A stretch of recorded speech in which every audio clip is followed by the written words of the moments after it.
Salutations aventuriers, je vous retrouve pour une vidéo sur Waven et aujourd'hui je vous propose un build sur le Lamargadon spectral après son nerf. En effet, il y a eu récemment le patch 0.16 qui a énormément nerf le personnage de par la limite à une fois par tour de son passif spectralisation. Ce passif permet qu'à la mort d'un de nos compagnons, on invoque une âme spectrale à la place. Nous le faisions comboter avec retour spectral qui permettait qu'à la mort d'une âme spectrale, conférer réinvocable à l'un de nos compagnons morts. Maintenant, seul le premier compagnon à mourir durant un tour générera une âme, et donc il n'y aura qu'un seul compagnon réinvocable. Ce nerf est vraiment embêtant, c'est pourquoi du coup je me suis dit, afin d'éviter de devoir invoquer à la chaîne, quoi de mieux que de faire survivre nos compagnons pour éviter qu'ils meurent. Pour cela, j'ai opté pour un build full magie terre avec beaucoup de génération de tourbes. Au niveau des sorts et terre, j'ai pris absolument aucun sort et j'ai mis toutes les stats en points de vie. Du côté des anneaux, l'anneau blond est nécessaire ici, étant donné qu'il boostera efficacement nos magitaires au fur et à mesure que le combat avance. Avec lui, nous allons jouer l'anneau lélé, qui permettra de booster nos magies de nouveau au fur et à mesure que le combat avance, étant donné qu'à chaque fois qu'on va déclencher une quintessence, donc de la tourbe en l'occurrence, nous allons booster nos magies élémentaires.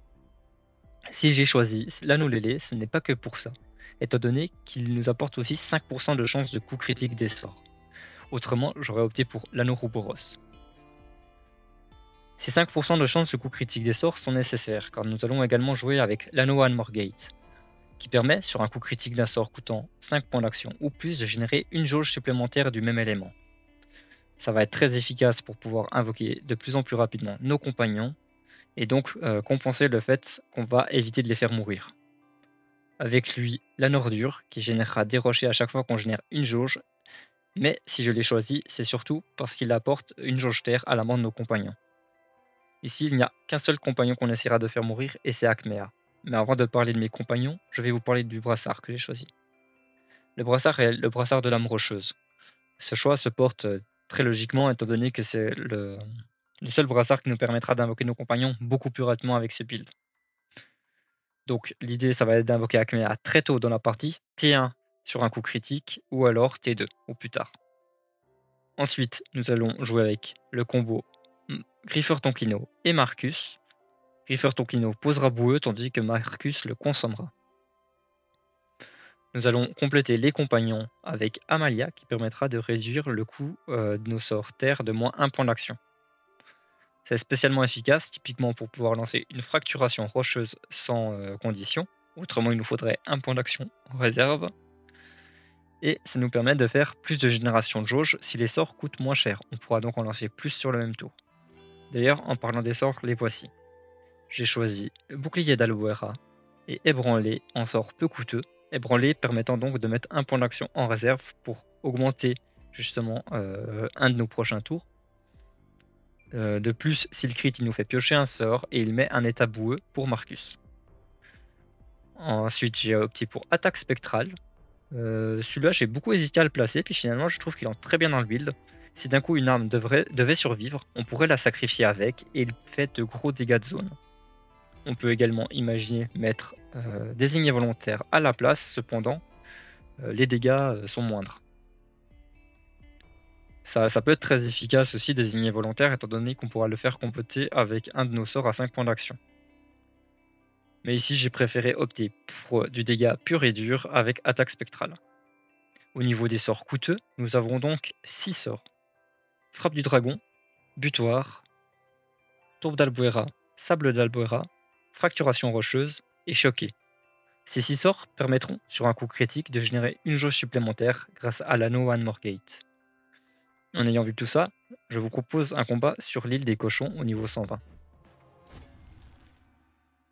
Donc par rapport à avant, le gameplay va se mettre en place beaucoup plus lentement. On va moins vouloir faire mourir nos compagnons. L'idée, ça va vraiment être de les garder le plus longtemps possible vers nous. Donc du coup, forcément, on génère moins de jauge via la mort de nos compagnons. C'est pour ça qu'il y a l'anneau Anmorgate justement, pour espérer pouvoir, voilà, sur un coup critique, invoquer un compagnon dès le T1. Alors bon, malheureusement je perds le bouclier, mais c'est pas trop grave, on préfère générer des jauges. Alors malheureusement du coup elle meurt sur ce tour. Ou pas. Non, en effet elle ne meurt pas sur ce tour et ça c'est très arrangeant.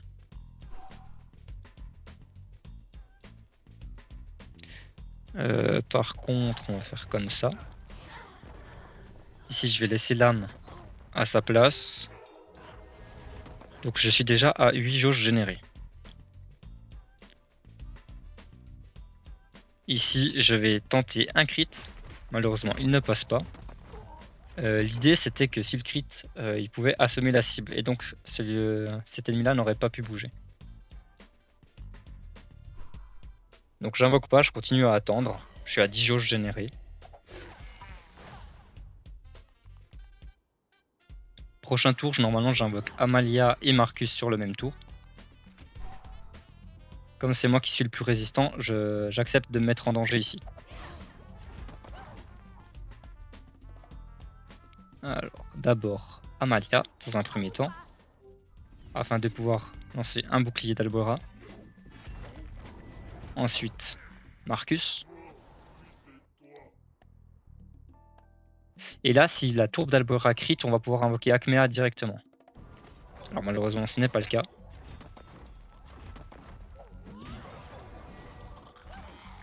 Au moins Marcus crit, ce qui nous permet du coup de directement avoir 1000 d'armure. Du coup, 1000 d'armure sur le T3.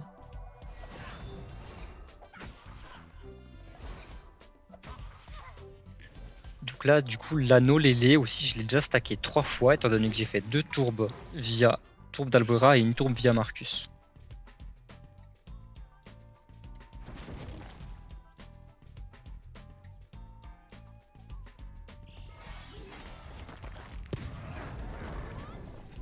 Mama. Je m'y attendais pas à celui-là. Excusez-moi. Waouh. Ok. Magnifique. Bon, bah, le combat sera plié beaucoup plus vite que prévu, du coup. Hop, ce Griffeur Tonkino, Marcus. De nouveau un crit, c'est magnifique.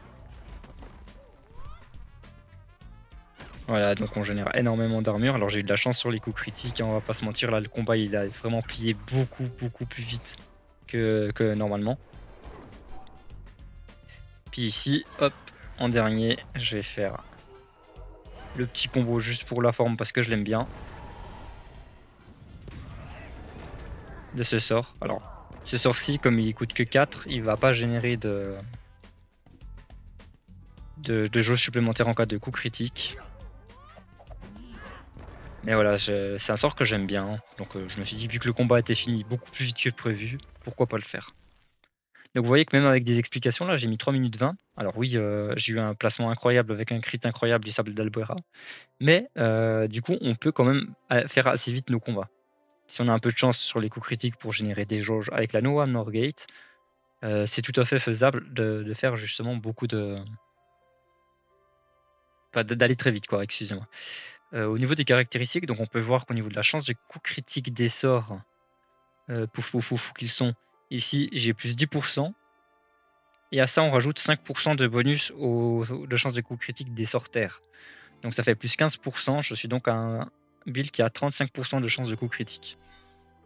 Cette chance de coup critique, on pourrait l'augmenter encore davantage avec l'Hanover Bouquet, ici, qui permettrait de monter à 41% de chance de coup critique.